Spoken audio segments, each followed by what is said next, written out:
সন্তান চায় না, শুধু অর্থ চায়, তাদের কাছে সন্তানের কোনো মূল্য নেই, তাদের কাছে সন্তানের কোনো মূল্য নেই। তো আমি একদম মানে প্রতিটা বার বলবো যে তুমি আইনি পদক্ষেপ নাও, তুমি যেগুলো বলেছো লিগ্যাল স্টেপ নেবে, তুমি সেগুলোর দিকে এগো।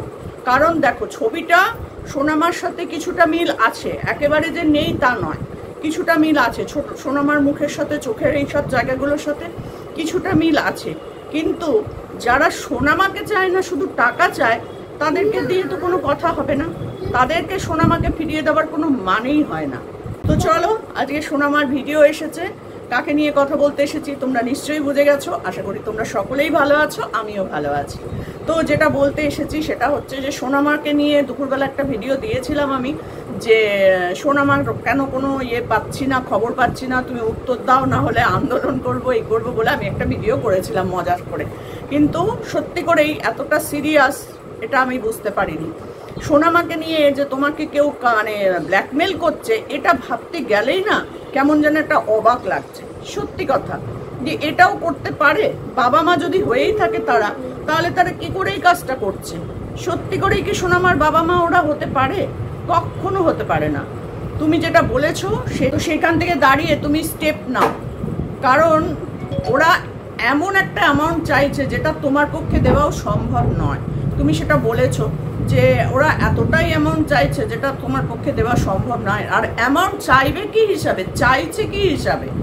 যারা বাচ্চা চাইছে না, আজকে 1.5-2 বছর হয়ে গেছে, 2 বছর প্রায় হয়ে গেল তুমি সোনামাকে নিয়ে এসেছো, কিন্তু তারপর থেকে তাদের কোনো খোঁজ খবর নেই।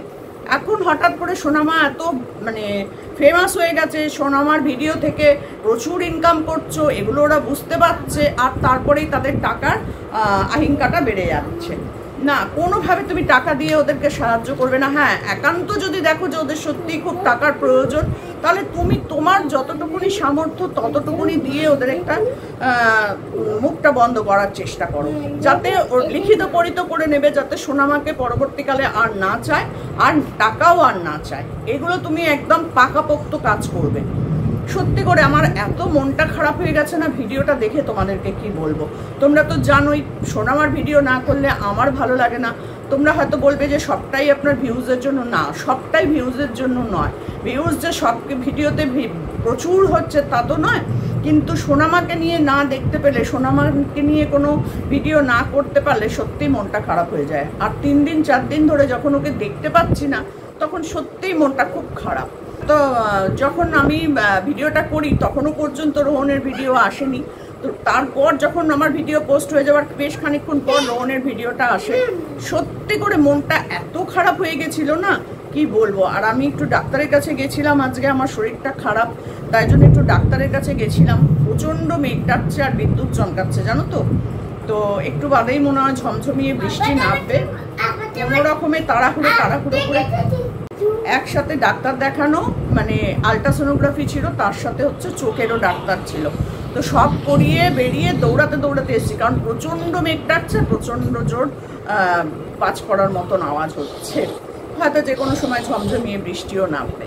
কিন্তু তাতে কি হবে বলো? মনের যে রাগ, মনের যেটা, সেটা কি মিটবে? মিটছে না। যে যারা এইরকম ভাবে একটা ব্ল্যাকমেলিং করছে তোমাকে, তুমি প্রশাসনের একদম, দেখেছো কিরকম আওয়াজ হচ্ছে, প্রশাসনের সহায়তা নাও। তুমি এটাকে সিরিয়াসলি নাও, কারণ তুমি তো বাচ্চাটাকে নিয়ে এসেছো, সেখান থেকে কোনো কাগজপত্র মানে সব কিছু তোমার নামে নেই, সব তোমার বাবার নামে আছে। তুমি বলেছো সব তোমার বাবার নামে আছে। তো সেখানে দাঁড়িয়ে তুমি যেভাবেই হোক, আমি বলবো প্রশাসনের দ্বারস্থ হয়ে যাও, কারণ যখন দিতেই হবে কিছু, ওরা তো ছাড়বে না তোমাকে, যতক্ষণ না তুমি দিচ্ছ ততক্ষণ পর্যন্ত তোমাকে ব্ল্যাকমেলিং করে যাবে। তুমি একটা উকিল টুকিল ধরে, থানা পুলিশ করে, একটা মানে কোর্ট থেকে একটা একদম লিখিত পরিত কাজ করে নাও, যাতে ভবিষ্যতে তোমাকে আর এরকম অসুবিধার সম্মুখীন না হতে হয়। সত্যি করে তো সোনামা আস্তে আস্তে বড় হচ্ছে, সেও যখন ব্যাপারগুলো জানতে পারবে, তখন তারও মনের মধ্যে কিন্তু একটা কষ্ট হবে যে আমার বাবা মা আমাকে ফেলে চলে গেছিল, এই পাপা আমাকে কুড়িয়ে নিয়ে এসেছে, এগুলোও জানতে পারবেই, আজ না হোক কালও জানতে পারবেই। কিন্তু তখন ওর মনের অবস্থাটা কেমন হবে ভাবো, হবে। তো সেই যখন বড় হবে সোনামা, তখন কিন্তু ও জানতে পারবেই, কোনো না কোনোখান থেকে, কোনো না কোনো দিক থেকে তোমার ভিডিও দেখতে পাবে, তখন সেগুলো কিন্তু সব ও জানতে পারবে। তো সেই জন্য বলছি যে তুমি আগে থেকেই প্রশাসনের দ্বারস্থ হয়ে যাও, উকিল টুকিল ডেকে তুমি একদম কোর্ট পেপারে সমস্ত কিছু লিখিত পড়িত করে তারপরে সেটাকে তুমি সবার সামনে তুলে ধরো। তুমি তো সেই কারণে বলছি যে প্রশাসনের দ্বারস্থ হও, উকিল কোর্ট সব কিছু করে একদম লিখিত পড়িত ভাবে তুমি সোনামাকে তোমার কাছে নিয়ে আসো। কারণ তোমার কাছে ছাড়া আমরা অন্য কারোর কাছে সোনামাকে দেখতে পারবো না, সহ্য করতে পারবো না। আর সোনামাও তোমাকে ছেড়ে থাকতে পারবে না। হয়তো বাচ্চা দুদিন পরে ঠিক হয়ে যাবে, তাদের দেখতে দেখতে তাদের সাথেই অ্যাডজাস্ট করে নেবে, কিন্তু তবুও সোনামারও প্রচণ্ড কষ্ট হবে, সোনামার থেকেও বেশি কষ্ট হবে তোমার। সত্যি বলছি, আজকে ভিডিওটা দেখে না মনটা এত খারাপ হয়ে গেছে। আর তোমারও মনটা খারাপ, তার জন্য তুমি ভিডিও দিতে পারোনি, কোনো স্ট্রাইক আসেনি। সেটা তো আমি বুঝেছি যে স্ট্রাইক দেওয়ার মতন তুমি কোনো ভিডিওই করো না যে তুমি স্ট্রাইক খাবে। তো সেখানে দাঁড়িয়ে আমার মনটা সত্যিই খারাপ। আমি মানে ডাক্তারের কাছে বসে আছি আর ভাবছি যে কতক্ষণে গিয়ে আমি এই কথাগুলো তোমাদের সবার সামনে, আমার বন্ধু বান্ধবদের সামনে শেয়ার করতে পারবো, আমার ভালোবাসার মানুষদের কাছে শেয়ার করতে পারবো যে সোনামাকে নিয়ে একটা ব্ল্যাকমেলিং করছে আমাদের রোহনকে। সত্যি বলছি ভীষণ ভীষণ খারাপ লাগছে। আর তাহলে রোহনের কি হচ্ছে বলো?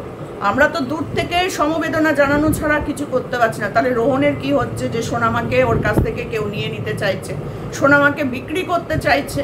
ভাবা যায় বলো তো? কোনো বাবা মা পারে সন্তানকে বিক্রি করতে এরকম ভাবে? হ্যাঁ, অনেককে দেখেছি অর্থের অভাবে যাদের দুটো তিনটে করে বাচ্চা বা দুটো তিনটে মেয়ে আছে, তারাও অনেক সময় একটা সন্তান যেটা হয় সেটাকে বিক্রি করে। খুব খুব কষ্টে না পড়লে পরে বাবা মা কখনো তার ছেলে মেয়েকে বিক্রি করে না। কিন্তু এরা তো ফেলে দিয়ে চলে গেছিল। আবার এখন যখন দেখেছে সোনামার একটা জায়গা হয়ে গেছে, সোনামার একটা নাম হয়েছে, সোনামাকে এই জায়গায় পাওয়া গেছে, ব্যাস অমনি তাদের লোভ একেবারে মাথায় উঠে বসলো। এতদিন কি করছিল তারা? এতদিন তারা কোথায় ছিল? সোনামাকে নিয়ে ব্ল্যাকমেলিং করার আগে তো ভাবতে হবে যে আমরা কি করেছি, আমরা কি বিক্রি করেছি ছেলেটার কাছে? না তো, রোহনের কাছে তো আমরা বিক্রি করিনি যে আমরা টাকা দাবি করতে পারি। আমরা তো ফেলে চলে এসেছিলাম। তাহলে কি করে হলো এটা? কি করে তারা টাকার দাবি করতে পারে?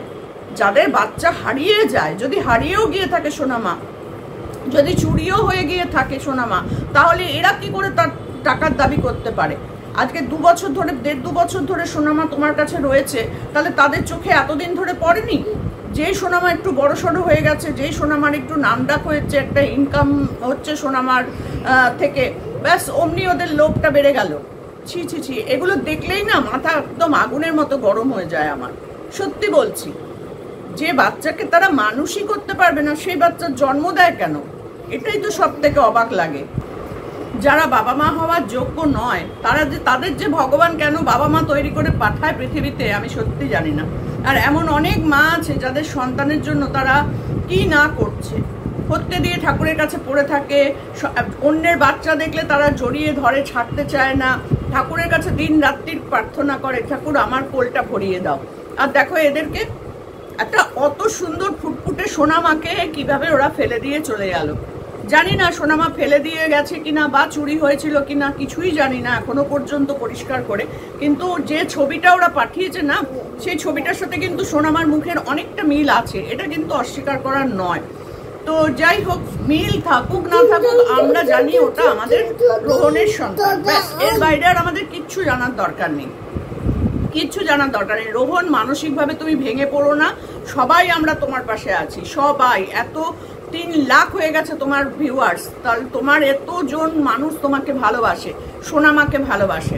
তো সেখানে দাঁড়িয়ে তুমি একদম ঘাবড়ে যাবে না। তুমি বলেছো প্রশাসনের দ্বারস্থ হবে, এবং তুমি এটাও বলেছো যে তুমি লিগাল স্টেপ নেবে। একদম একদম, আমি তোমার পাশে আছি, যদি কোনো রকম সাহায্য করতে পারি নিশ্চয়ই তোমার পাশে দাঁড়াবো। তো আর প্রত্যেকটা মানুষ তোমার পাশে দাঁড়াবে, কারণ তুমি এতদিন ধরে বাচ্চাটাকে বড় করছো তিল তিল করে, অনেক কষ্ট, অনেক রাত জাগা, অনেক কিছু তোমার ওপর দিয়ে যায়। কারণ ওইটুকু ছোট বাচ্চাটাকে মানুষ করা চারটিখানি ব্যাপার নয়, চারটিখানি ব্যাপার নয়। বাবা হয়েও সেইভাবেই তুমি মাহীন অবস্থায় তুমি তার জন্য বিয়ে করবে না, এত দূর অবধি তুমি ভেবে ফেলেছো। আর আজকে হঠাৎ করে এসে বাবা মা ফলাতে এসছে আর তুমি সেটা মেনে নেবে, এটা কিন্তু হয় না। ওখানে কমেন্ট বক্সে প্রত্যেকে ঘরে কিন্তু এই একই কথা লিখেছে যে তুমি লিগাল স্টেপ নাও, কখনো তুমি ওকে দেবে না, কারণ সোনামা তোমাকে ছেড়ে থাকতে পারবে না। প্রথম সোনামার কষ্ট হবে, তারপর হয়তো সে ভুলে যাবে, কিন্তু কারণ ও এখন অনেকটাই ছোট। কিন্তু তোমার কি হবে বলো? তোমার সাথে সাথে আমরা যারা এত ভালোবাসি আমাদের মনটাও খারাপ হয়ে যাবে।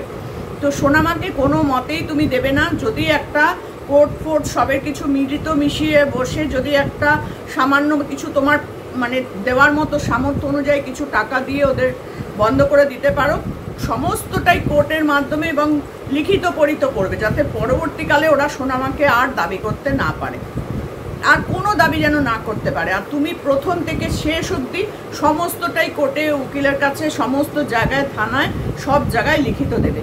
তুমি বলেছো তোমার কাছে প্রমাণ আছে যে ওরা তোমাকে ব্ল্যাকমেলিং করছে, অবশ্যই প্রমাণ থাকবে, কারণ ছবিটা দিয়ে দিয়ে তোমাকে ফোন করছে, ভয়েস রেকর্ড সবই তোমার কাছে আছে। তো সেগুলোও আমাদের কাছে তুলে ধরবে। তার সাথে সাথে হচ্ছে সোনামার জন্য যত দূর যাওয়া যায় তত দূরই তুমি যাবে, কিন্তু সোনামাকে হাতছাড়া করা চলবে না। আমরা কেউ চাই না যে সোনামা অন্য কোনো মানুষের কাছে গিয়ে থাকুক, এটা হয় না, এটা হতে পারে না। তো কোর্টও দেখবে তোমার মানে জাজ, মহামান্য আদালতও তোমার দিকেই এই এটা দেবে। তুমি সেই দিক দিয়েই তুমি যাওয়ার চেষ্টা করো। আজকে দেবো কালকে দেবো করে করে তুমি কিন্তু সময় নষ্ট করো না। এটুকুনি আমার তরফ থেকে তোমাকে হাত জোর করে রিকোয়েস্ট করলাম। তো চলো, এটুকুনি ছিল ভিডিওটা। সত্যিই মনটা খারাপ হয়ে গেছে। সোনামাকে দিয়ে দিতে হবে বা সোনামার জন্য টাকা দাবি করে তোমাকে ব্ল্যাকমেলিং করছে, এটা শোনাটা সত্যি করে খুব খুব কষ্টের আমাদের পক্ষে। তো তোমরা কি বলো, মতামত জানিও আমার ভিডিওতে। যদি ভালো লাগে তাহলে অবশ্যই লাইক কমেন্ট করো, সাবস্ক্রাইব করে পাশে থেকো।